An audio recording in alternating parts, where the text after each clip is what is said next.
ரோகிணி நட்சத்திரத்துல பிறந்த ஆண்கள் மூக்கு போடக்கூடிய பழக்கம் உடையவர்களா இருப்பாங்களாம். பொதுவா அந்த காலத்துல அதிகமா சர்வே பண்ணும்போது இந்த மூக்குப்பொடி போடக்கூடிய பழக்கம் உள்ள ஆண்கள்னா அதிகமான பேர் ரோகிணி நட்சத்திரத்துல இருந்திருக்காங்க.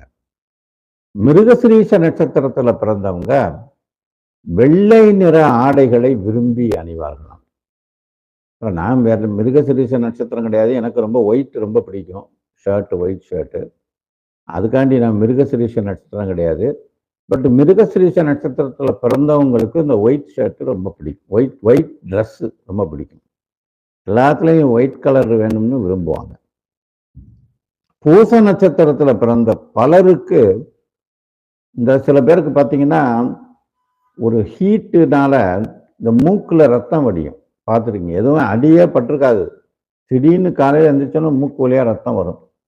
அப்போ உடனே 2 நிமிஷம் அப்படியே அதை தொடச்சி சுத்தம் பண்ணிட்டு ஒரு மாதிரி ரெஸ்ட் பண்ணோம்னா அது நின்றோம். அது சில்லு மூக்கு உடைகிறதுன்னு ஒரு பெயர் சொல்லுவாங்க.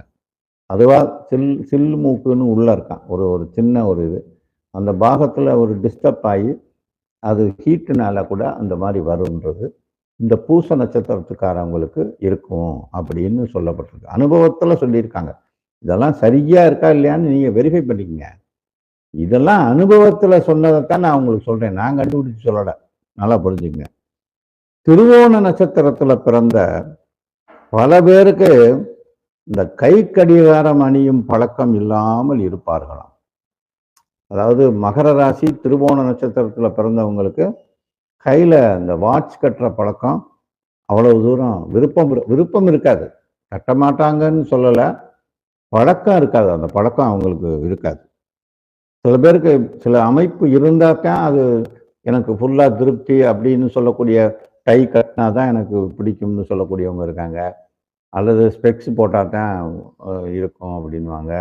ஒரு சிலர் அந்த காலரில் மேல் பட்டன் வரைக்கும் போட்டிருப்பாங்க. சில பேர் 2 பட்டனை அவுத்து விட்டு இருப்பாங்க. இதெல்லாம் ஒரு ஹேபிட், அந்த மாதிரி ஒரு ஹேபிட் இருக்கும் அவங்களுக்கு அப்படின்னு சொல்கிறாங்க.